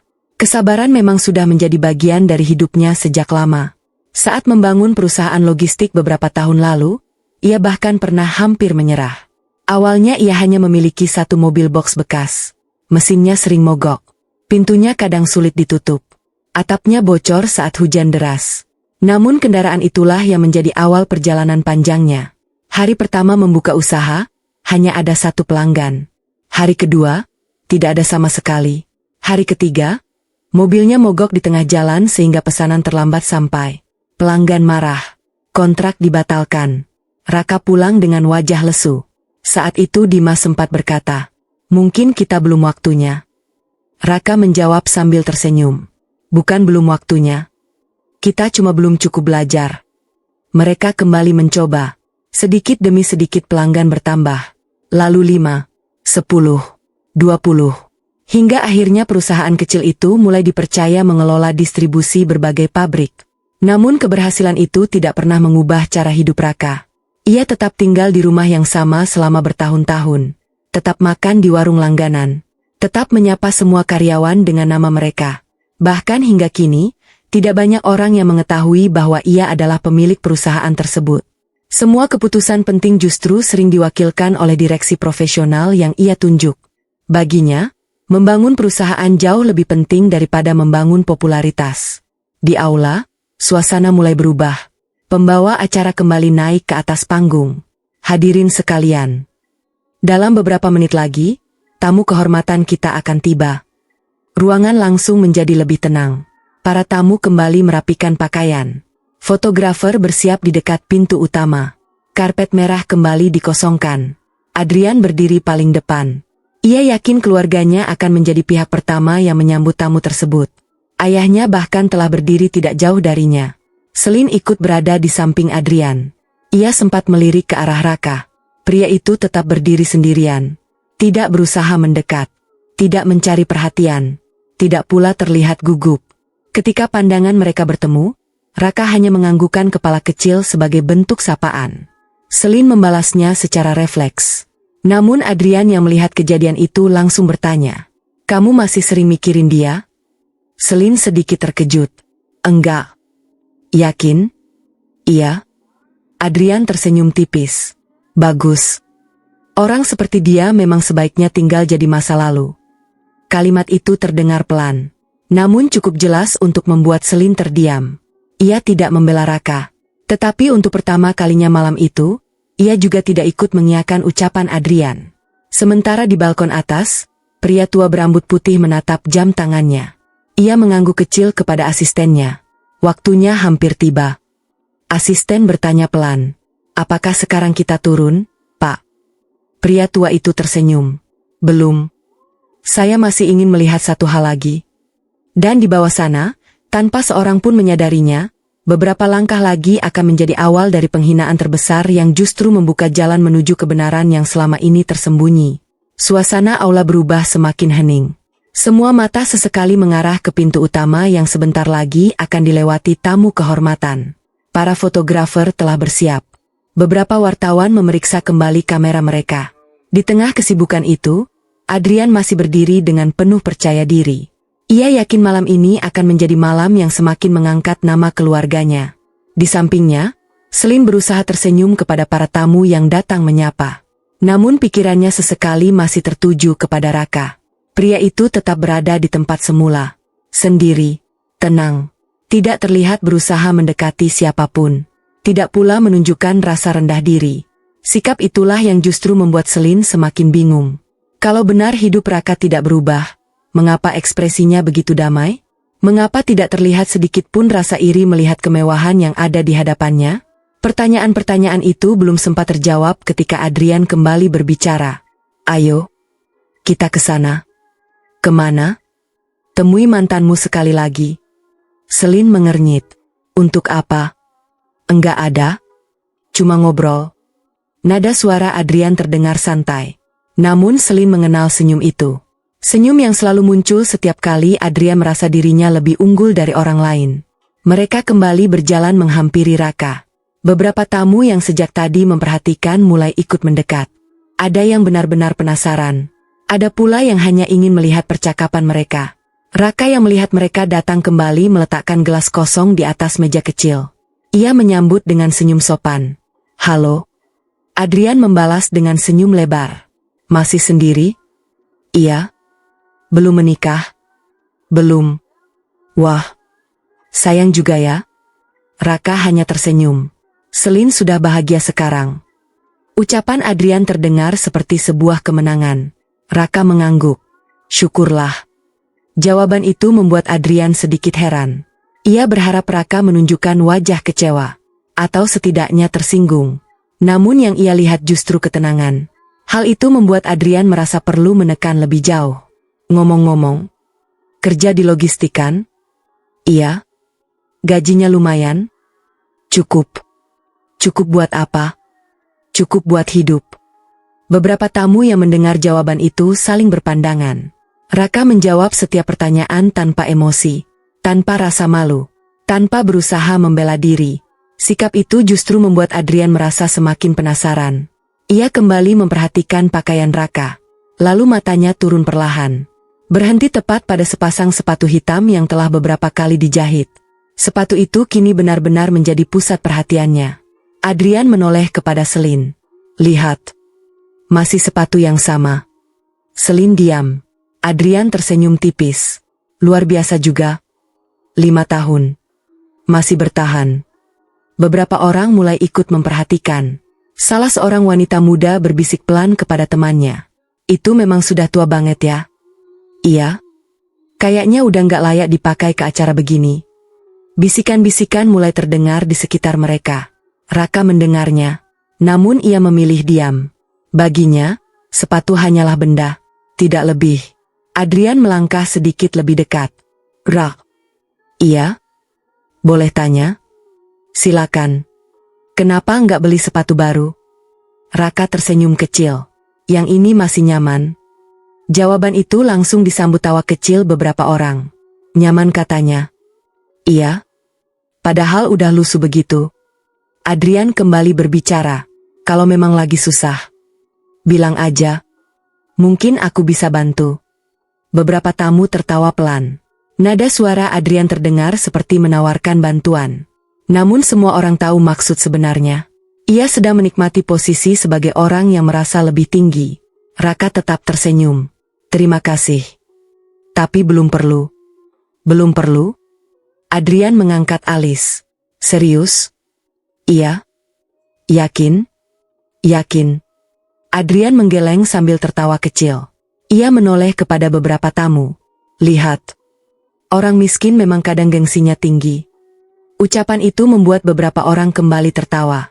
Sementara yang lain hanya tersenyum canggung. Mereka mulai merasa pembicaraan itu tidak lagi nyaman. Selin yang sejak tadi diam akhirnya berkata pelan. Sudahlah, Adrian. Kenapa? Enggak enak. Ah, kita cuma bercanda. Namun Adrian belum juga berhenti. Ia justru mengambil satu langkah lagi hingga berdiri tepat di depan Raka. Matanya kembali melihat sepatu lusuh itu. Lalu ia tersenyum. Selin. Iya? Kamu masih ingat enggak? Dulu kamu pernah bilang pengin punya sepatu merek Italia. Selin hanya mengangguk. Adrian kemudian mengangkat sedikit kaki kirinya. Sepatu kulit hitam mengilap yang dikenakannya langsung menarik perhatian beberapa orang. Ini baru datang minggu lalu. Buatan Italia. Limited edition. Beberapa tamu langsung mengenal mereknya. Ada yang berdecak kagum. Harganya mahal sekali. Pantes. Adrian tertawa kecil. Lalu menatap Raka. Kamu tahu enggak? Harga sepatu ini berapa? Raka menggeleng. Enggak tahu. Sekitar 150 juta. Beberapa tamu kembali berseru pelan. Angka itu memang luar biasa untuk sepasang sepatu. Adrian tersenyum puas. Lalu berkata dengan suara yang sedikit lebih keras. Lucunya, harga sepatu ini aja jauh lebih mahal daripada motor pertama yang pernah aku beli. Tawa kecil kembali terdengar. Raka tetap diam. Ia tidak menunjukkan perubahan ekspresi sedikit pun. Sikap itu justru membuat Adrian merasa belum menang. Ia menoleh kepada Selin. Sayang? Iya? Coba lihat sepatu mantanmu. Selin langsung merasa tidak nyaman. Udahlah. Bentar. Kasihan. Bercanda doang. Namun Adrian tidak menghiraukannya. Ia menunjuk pelan ke arah kaki Raka. Lihat jahitannya. Kayaknya udah berkali-kali diservis. Beberapa tamu ikut menunduk melihat. Kini hampir semua perhatian di sekitar mereka tertuju pada sepatu lusuh itu. Raka masih berdiri tenang. Tidak marah. Tidak malu. Ia hanya sesekali mengusap ujung sepatunya yang terkena tetesan minuman tadi. Melihat Raka tetap diam, Adrian justru semakin bersemangat. Ia menoleh kepada Selin sambil tersenyum. Nah, sekarang aku ngerti. Ngerti apa? Kenapa kamu ninggalin dia? Suasana mulai terasa semakin tidak nyaman. Beberapa tamu saling berpandangan. Ada yang mulai menggeleng pelan. Namun tidak ada yang berani menyela. Karena Adrian adalah putra keluarga yang sangat berpengaruh. Selin menggigit bibirnya. Adrian, cukup. Namun Adrian justru tertawa. Sebentar. Aku cuma penasaran. Ia kembali melihat ke arah sepatu Raka. Kemudian berkata dengan suara yang kini cukup keras hingga membuat orang-orang di sekitar ikut menoleh. Rak, kalau kamu nggak mampu beli sepatu baru, bilang aja. Nanti aku beliin. Beberapa tamu kembali tertawa. Namun kali ini tidak seramai sebelumnya. Sebagian mulai merasa ucapan Adrian sudah melewati batas. Raka akhirnya mengangkat wajahnya. Tatapannya tetap tenang. Ia tersenyum kecil. Terima kasih. Tapi benar. Saya belum perlu. Jawaban itu justru membuat Adrian kehilangan kesabaran. Ia menggeleng sambil tertawa sinis. Lalu tanpa sadar memberikan kesempatan kepada Selin untuk mengucapkan kalimat yang kelak akan terus menghantuinya seumur hidup. Selin memandang sepatu lusuh yang dulu pernah menemaninya melewati hujan, panas, dan jalanan kampus. Ia mengingat semua perjuangan itu. Namun bayangan kemewahan yang kini mengelilinginya lebih kuat daripada rasa syukur terhadap masa lalu. Dengan senyum tipis yang berusaha mengikuti tawa orang-orang di sekitarnya, ia berkata cukup keras hingga terdengar oleh banyak tamu. Dulu aku nggak sadar.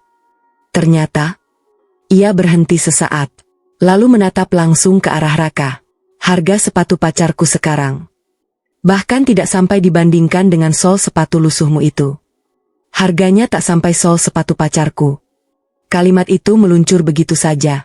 Sesaat kemudian, tawa beberapa tamu pecah memenuhi aula. Ada yang menutup mulut. Ada yang menggeleng sambil tersenyum. Ada pula yang ikut memandang rendah pria sederhana yang berdiri sendirian di tengah keramaian. Namun di tengah suara tawa itu, pria tua berambut putih yang sejak awal berdiri di balkon perlahan bangkit dari kursinya. Senyumnya menghilang. Tatapannya berubah tajam. Ia menoleh kepada asistennya. Cukup. Asisten mengangguk. Apakah sekarang, Pak? Pria tua itu merapikan jasnya. Ya. Sudah waktunya semua orang mengetahui siapa sebenarnya pria yang baru saja mereka hina. Tawa yang memenuhi aula masih belum sepenuhnya berhenti. Beberapa tamu masih saling berbisik sambil sesekali melirik ke arah Raka. Sebagian menggeleng karena merasa ucapan Selin sudah terlalu jauh. Namun tidak sedikit pula yang menganggap semua itu hanyalah candaan biasa di antara orang-orang yang pernah memiliki masa lalu. Di tengah suasana itu, Raka tetap berdiri tenang. Tatapannya tidak berubah. Ia hanya memandang Selin beberapa detik. Di matanya tidak terlihat kemarahan. Yang ada hanyalah sebuah kesedihan yang sangat tipis. Kesedihan karena wanita yang dulu menangis saat melihat telapak tangannya yang kasar kini justru menjadi orang yang menertawakan sepatu yang dahulu menemaninya bekerja demi dirinya. Raka menundukkan kepala sebentar. Tangannya mengusap pelan bagian depan sepatu hitam itu. Seolah membersihkan sisa tetesan minuman yang tadi mengenai ujungnya. Lalu ia kembali berdiri tegak. Tidak apa-apa. Hanya 3 kata. Diucapkan dengan sangat tenang. Tidak ada nada menyalahkan. Tidak ada sindiran. Justru ketenangan itulah yang membuat beberapa tamu mulai merasa bersalah telah ikut tertawa. Sementara itu, di balkon lantai 2, pria tua berambut putih mulai melangkah menuju tangga. Asistennya mengikuti di belakang. Beberapa petugas keamanan yang melihat kedatangannya langsung berdiri tegak. Mereka menundukkan kepala dengan penuh hormat. Pria tua itu hanya mengangguk singkat. Langkahnya mantap. Tidak tergesa-gesa. Namun setiap orang yang mengenalnya langsung memberi jalan. Di sisi lain aula, pembawa acara menerima sebuah pesan melalui alat komunikasi kecil di telinganya. Wajahnya berubah tegang.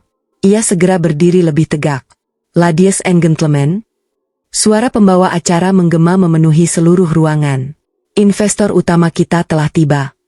Semua tamu langsung menoleh ke arah pintu utama. Para fotografer mengangkat kamera. Lampu kilat mulai bersiap. Adrian merapikan jasnya. Ia menoleh kepada ayahnya yang berdiri tidak jauh. Ayahnya mengangguk pelan.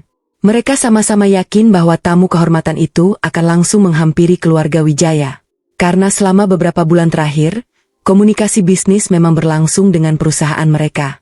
Pintu utama perlahan terbuka. 2 petugas keamanan masuk lebih dulu. Disusul beberapa orang berpakaian formal. Lalu muncullah seorang pria asing berusia sekitar 50 tahun dengan rambut kecoklatan dan setelan jas hitam yang sangat rapi. Ia berasal dari Belanda. Namanya dikenal luas di dunia logistik internasional. Banyak pengusaha yang malam itu langsung mengenal wajahnya. Astaga, itu dia. Ia benar-benar datang. Bisikan mulai terdengar di seluruh ruangan. Beberapa tamu segera mendekat. Mereka berharap bisa berjabat tangan. Namun pria asing itu sama sekali tidak berhenti. Ia terus berjalan. Melewati Adrian. Melewati ayah Adrian. Melewati beberapa direktur perusahaan besar. Semua orang mulai saling berpandangan. Dia mau kemana? Langkah pria itu tetap mantap. Tatapannya lurus ke depan. Hingga akhirnya, ia berhenti tepat di hadapan Raka. Seluruh aula mendadak sunyi. Pria asing itu tersenyum lebar. Lalu mengulurkan kedua tangannya. Pak Raka. Maaf membuat Anda menunggu. Raka membalas senyum itu. Tidak masalah. Pria asing tersebut menjabat tangan Raka dengan kedua tangannya. Sikap yang biasanya hanya dilakukan kepada orang yang sangat dihormati. Para fotografer yang awalnya mengarahkan kamera ke Adrian langsung berbalik. Kilatan lampu kamera memenuhi ruangan. Klik, klik, klik. Semua mata membelalak. Adrian mengernyit. Ia tidak mengerti apa yang sedang terjadi. Ayahnya pun tampak kebingungan. Belum sempat siapapun bertanya, pria tua berambut putih yang sejak tadi mengamati semuanya akhirnya tiba di tengah aula. Para tamu yang mengenalnya langsung memberi jalan. Pak Surya? Itu Pak Surya? Komisaris utama. Suara bisik mulai terdengar di mana-mana. Nama Surya Hartono bukanlah nama biasa. Ia dikenal sebagai pendiri kelompok investasi terbesar yang selama ini membiayai berbagai proyek nasional. Orang yang sangat jarang menghadiri acara secara langsung. Bahkan banyak tamu malam itu tidak mengetahui bahwa beliau berada di dalam gedung sejak awal. Pak Surya berjalan perlahan. Tatapannya tidak menuju Adrian. Tidak pula kepada para direktur. Ia justru berhenti di samping Raka. Kemudian, di luar dugaan semua orang, Pak Surya membungkukkan badan sedikit. Selamat malam, Pak Raka. Saya mohon maaf karena membuat Anda menunggu cukup lama. Ruangan benar-benar membeku. Tidak ada satupun suara. Beberapa gelas bahkan hampir terlepas dari tangan para tamu. Selin mematung. Ia berkedip beberapa kali. Merasa apa yang dilihatnya tidak mungkin terjadi. Orang sebesar Pak Surya membungkukkan badan kepada Raka? Mustahil. Adrian langsung melangkah maju. Pak Surya. Mungkin ada kesalahpahaman. Pak Surya menoleh pelan. Tidak ada. Tapi, saya mengenal beliau dengan sangat baik. Kalimat itu terdengar tegas. Lalu Pak Surya kembali menghadap seluruh tamu. Saya rasa sudah saatnya semua orang mengetahui alasan saya mengundang Bapak Raka malam ini. Seluruh aula kembali hening. Pak Surya melanjutkan. Selama 2 tahun terakhir, tim kami mencari perusahaan logistik nasional yang memiliki integritas terbaik. Bukan hanya keuntungan, tetapi juga cara memperlakukan karyawan, kejujuran, komitmen, dan tanggung jawab. Ia berhenti sejenak, kemudian tersenyum kepada Raka. Dari puluhan perusahaan yang kami pelajari, hanya satu yang memenuhi seluruh standar kami. Semua orang menahan napas. Pak Surya mengangkat tangannya ke arah Raka. Perusahaan itu adalah Arunika Logistik Nusantara. Nama itu langsung membuat beberapa pengusaha membelalakan mata. Itu perusahaan distribusi terbesar yang baru menang tender nasional, yang katanya lagi ekspansi ke Asia Tenggara. Suasana kembali riuh. Adrian mulai terlihat pucat. Ia tentu mengenal nama perusahaan tersebut. Bahkan perusahaannya beberapa kali gagal mendapatkan proyek karena kalah bersaing dengan Arunika. Namun selama ini, tidak seorang pun benar-benar mengetahui siapa pemilik utamanya. Karena seluruh kegiatan perusahaan selalu diwakili oleh jajaran direksi profesional. Pak Surya kembali berbicara. Dan, orang yang berdiri di hadapan kalian sekarang adalah pendiri sekaligus pemilik mayoritas Arunika Logistik Nusantara. Kalimat itu menghantam seluruh ruangan seperti petir di siang bolong. Semua orang membeku. Beberapa tamu spontan menoleh kembali ke arah Raka. Lalu ke arah sepatu lusuhnya. Lalu kembali ke wajahnya. Seolah tidak mampu menyatukan dua kenyataan yang bertolak belakang. Pria sederhana dengan sepatu yang baru saja ditertawakan. Ternyata adalah pemilik perusahaan yang nilainya mencapai triliunan rupiah. Selin merasakan lututnya mendadak lemas. Napasnya mulai tidak beraturan. Pikirannya dipenuhi kenangan 5 tahun lalu. Raka yang bekerja siang malam. Raka yang selalu menabung. Raka yang selalu berkata bahwa suatu hari nanti mereka akan hidup lebih baik. Semua ucapan itu ternyata benar. Air mata mulai menggenang di pelupuk matanya. Sementara Adrian masih berdiri tanpa mampu mengucapkan sepatah kata pun. Ia merasa wajahnya seperti ditampar di depan ratusan tamu undangan. Namun kejutan malam itu ternyata belum benar-benar berakhir. Keheningan menyelimuti seluruh aula. Tidak ada lagi suara tawa. Tidak ada lagi bisikan yang meremehkan. Yang terdengar hanyalah bunyi pendingin ruangan dan suara napas orang-orang yang masih berusaha mencerna kenyataan di depan mata mereka. Semua pandangan kini tertuju kepada satu orang. Raka, pria yang beberapa menit lalu ditertawakan karena sepatu lusuhnya. Kini justru berdiri di samping dua tokoh bisnis yang selama ini hanya bisa mereka lihat melalui layar televisi dan halaman utama berbagai majalah ekonomi. Selin menatap Raka tanpa berkedip. Pikirannya kosong. Ia mencoba menghubungkan semua potongan masa lalu yang selama ini ia abaikan. Raka memang selalu berkata bahwa ia sedang membangun sesuatu. Raka memang tidak pernah mengeluh.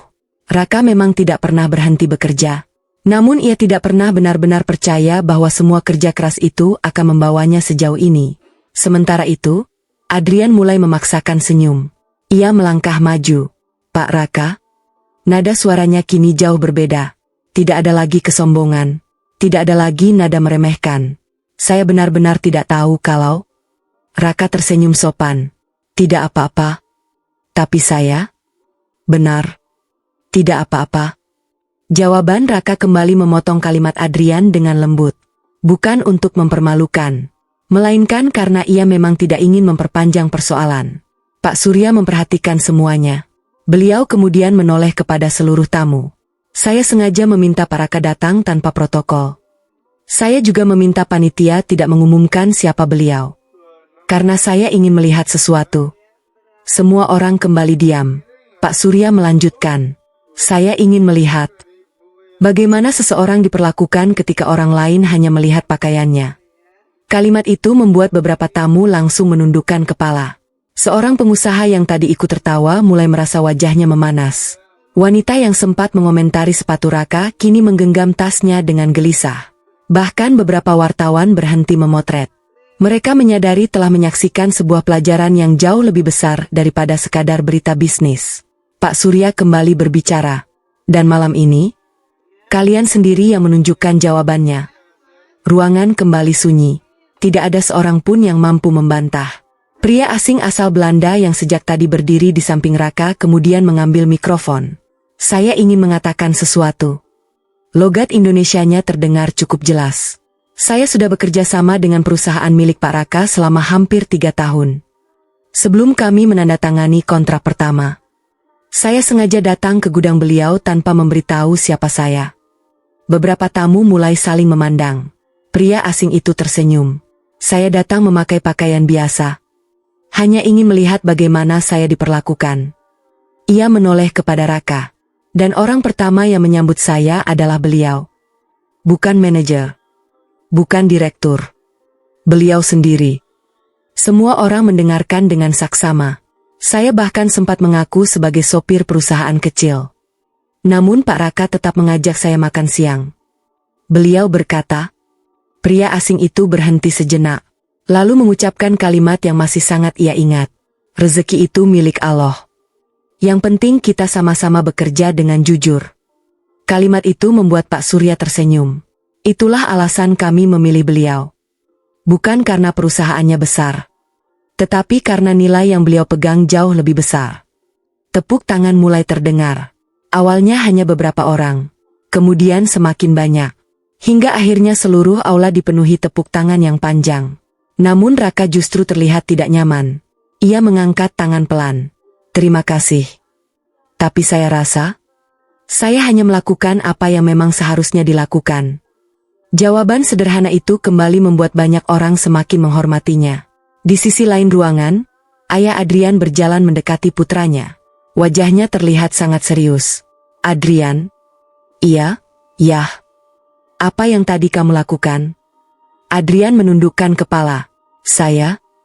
Diam. Ayahnya menarik napas panjang. Kamu tahu siapa yang selama ini mengalahkan proyek-proyek kita? Adrian perlahan mengangkat wajahnya. Pak Raka. Ayahnya mengangguk. Iya. Dan malam ini, kamu baru saja menghina orang yang seharusnya menjadi mitra kita. Wajah Adrian berubah pucat.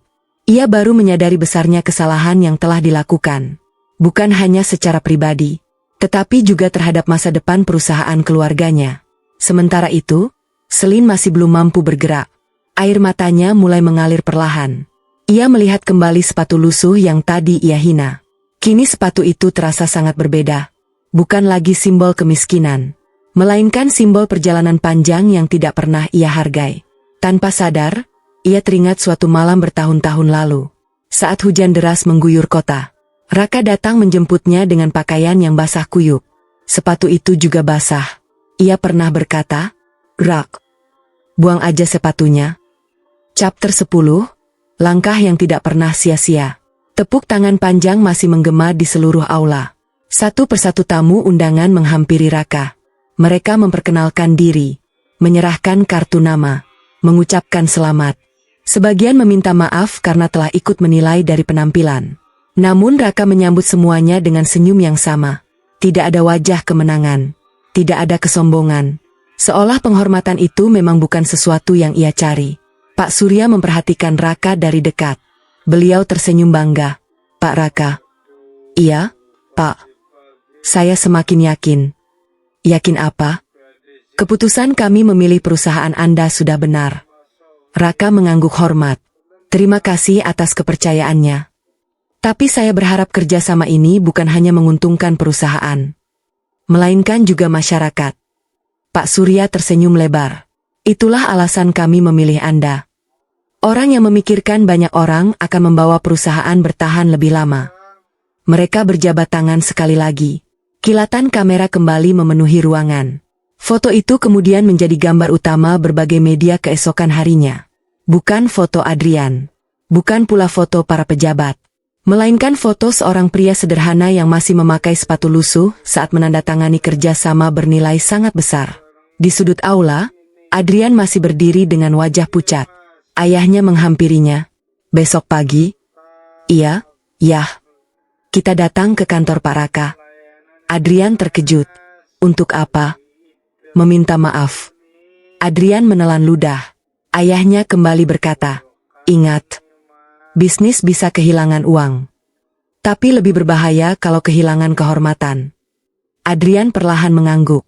Untuk pertama kalinya dalam hidupnya, ia menyadari bahwa kekayaan tidak selalu membuat seseorang menjadi besar. Justru malam itu ia merasa dirinya sangat kecil. Tak jauh dari sana, Selin masih memandangi Raka. Ia melihat bagaimana semua orang kini berebut ingin berbicara dengannya. Padahal beberapa menit sebelumnya, orang yang sama justru ikut menertawakannya.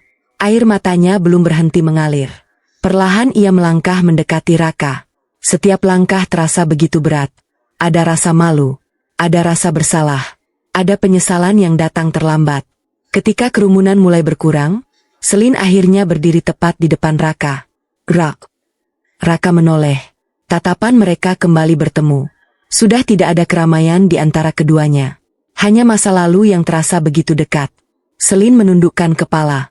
Beberapa detik ia tidak mampu berbicara. Hingga akhirnya air matanya jatuh ke lantai. Maaf. Hanya satu kata. Namun kali ini terdengar jauh lebih berat dibanding 5 tahun lalu. Raka tidak langsung menjawab. Ia membiarkan Selin menenangkan dirinya terlebih dahulu. Aku? Selin mengusap air matanya. Aku nggak tahu harus mulai dari mana. Enggak usah dipaksa. Tapi aku harus ngomong. Raka mengangguk pelan. Selin menarik napas panjang. Aku salah. Sangat salah. Aku ninggalin orang yang paling tulus dalam hidupku. Raka tetap diam. Selin melanjutkan, aku kira bahagia itu soal uang. Soal barang mahal. Soal hidup mewah. Ternyata, Suaranya kembali bergetar. Aku justru kehilangan orang yang selalu berdiri di sampingku waktu aku nggak punya apa-apa. Tangisnya pecah. Beberapa tamu yang masih berada di sekitar mereka memilih menjauh. Mereka memberi ruang bagi dua orang yang sedang menyelesaikan kisah panjang mereka. Raka mengeluarkan sapu tangan dari sakunya, lalu menyerahkannya. Selin menerimanya dengan tangan gemetar. Terima kasih. Beberapa saat kemudian, Raka berkata pelan. Kamu tahu? Apa? Aku nggak pernah benci sama kamu. Selin perlahan mengangkat wajahnya. Benarkah? Iya. Aku cuma sedih. Sedih karena kita pernah punya mimpi yang sama. Terus jalan kita berubah. Air mata Selin kembali mengalir. Kalau waktu bisa diputar? Raka menggeleng pelan. Jangan. Kenapa? Karena kita enggak hidup di masa lalu. Kita hidup hari ini. Kalimat itu membuat Selin semakin menangis. Aku masih pantas dimaafin? Raka tersenyum. Tentu. Benarkah? Iya. Memaafkan bukan berarti menghapus apa yang terjadi. Tapi supaya hati kita enggak terus membawa beban. Selin menggigit bibirnya. Lalu, ia berhenti cukup lama. Apa masih ada kesempatan buat kita? Pertanyaan itu keluar sangat pelan, namun cukup jelas terdengar. Raka terdiam beberapa detik. Ia memandang wajah wanita yang dulu sangat ia cintai. Wajah yang pernah menjadi alasan dirinya bekerja siang malam. Lalu ia tersenyum. Senyum yang hangat, namun penuh ketegasan. Selin. Iya. Aku bersyukur pernah mengenal kamu. Aku juga bersyukur pernah mencintai kamu. Karena semua itu membuat aku belajar menjadi lebih kuat. Tapi, Raka menarik napas perlahan. Beberapa pintu memang diciptakan untuk dikenang. Bukan untuk dibuka kembali. Air mata Selin kembali jatuh. Ia mengangguk pelan. Meski sangat menyakitkan, ia tahu itulah jawaban yang pantas ia terima. Terima kasih. Sudah memaafkan aku. Raka mengangguk. Jaga dirimu baik-baik. Selin tersenyum di balik air matanya. Lalu kamu?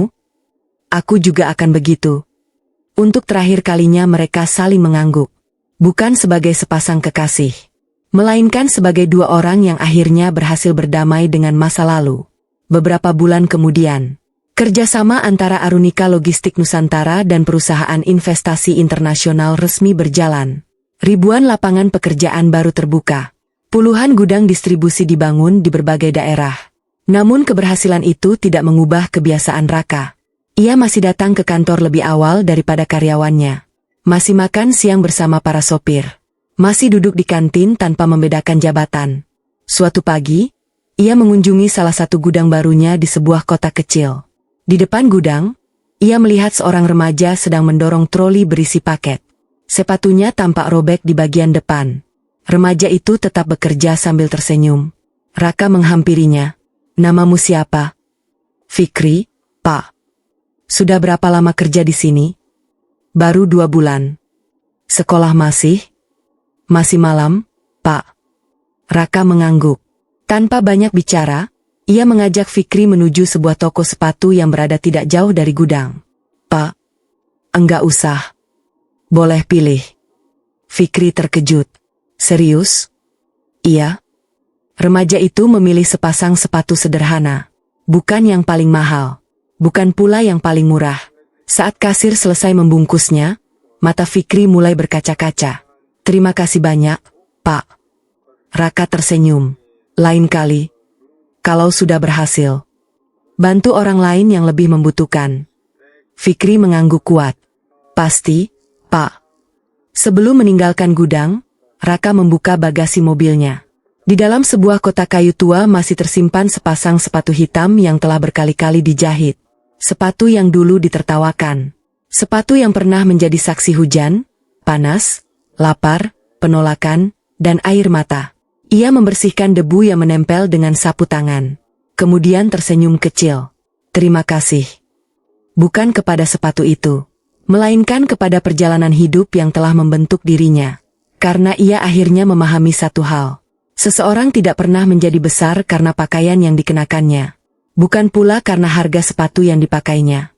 Melainkan karena ketulusan, kerja keras, dan integritas yang tetap dijaga ketika tidak ada seorang pun yang melihat. Dan benar seperti yang pernah ia ucapkan. Kalau seseorang menilaimu dari sepatu, biarkan waktu yang menunjukkan seberapa jauh langkahmu.